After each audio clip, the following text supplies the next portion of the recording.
Bonjour à vous.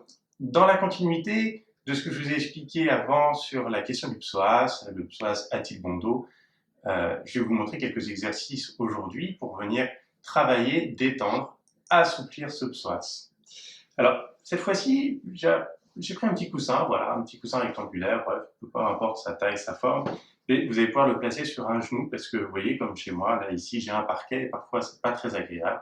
Et chez vous, que ce soit du parquet ou de la moquette, le simple fait d'un moment de pouvoir poser vos genoux dessus vous permettra d'éviter soit de vous brûler le genou ou de vous faire mal. Alors, le psoas, pour pouvoir bien le travailler, on va se positionner comme ceci, dans un premier temps, en chevalier servant. Donc là, je veille à ce que, pour un psoas gauche, je vais positionner mon pied droit à l'aplomb du genou droit. Donc vous voyez,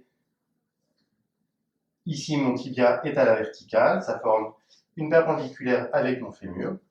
Et dans cette position, je vais simplement me tenir droit. Je fais attention à ne pas trop creuser le bas du dos. Pour cela, je vais rentrer le ventre pour essayer d'exercer une rétroversion du bassin tout en conservant mon regard au loin droit devant. Dans cette position, je vais chercher donc à venir petit à petit augmenter cette fente pour pouvoir sentir ici la tension s'exercer ici sur le psoas gauche. Donc dans cette position, je vais la maintenir à peu près 40 secondes avant, par exemple, un effort physique. Et si c'est dans le cadre d'un véritable exercice d'assouplissement, je vous invite à tenir cette position 2 minutes. Et à chaque respiration, donc j'inspire,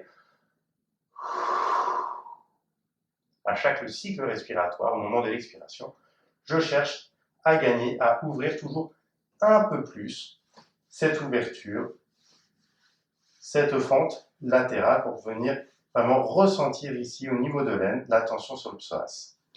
Une fois que vous vous sentirez à l'aise avec cette position, que je vous invite à répéter plusieurs fois, plusieurs jours d'affilée, jusqu'à temps que vous vous sentiez vraiment à l'aise, vous allez pouvoir venir positionner votre main gauche, comme ceci, à la même hauteur que votre pied droit, et en fermant le poing comme ceci avec le pouce tendu vers le ciel, vous allez essayer d'approcher petit à petit votre avant-bras du sol.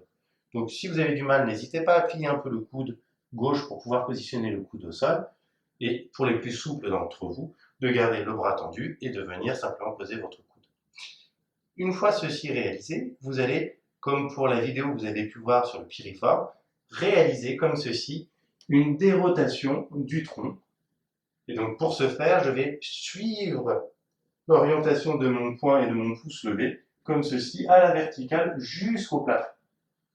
Et je reviens tout doucement, tout en regardant la pointe de mon pouce dans un sens, puis dans un autre. Je fais des mouvements d'aller-retour et je cherche à en faire tout en respirant profondément, au maximum de l'amplitude permise, une dizaine de fois.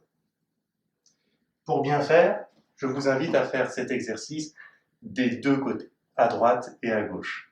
Ceci vous permettra à la fois de travailler et de détendre le psoas, et petit à petit d'engager sur les exercices suivants la rotation externe de hanche. Voilà, c'est à vous.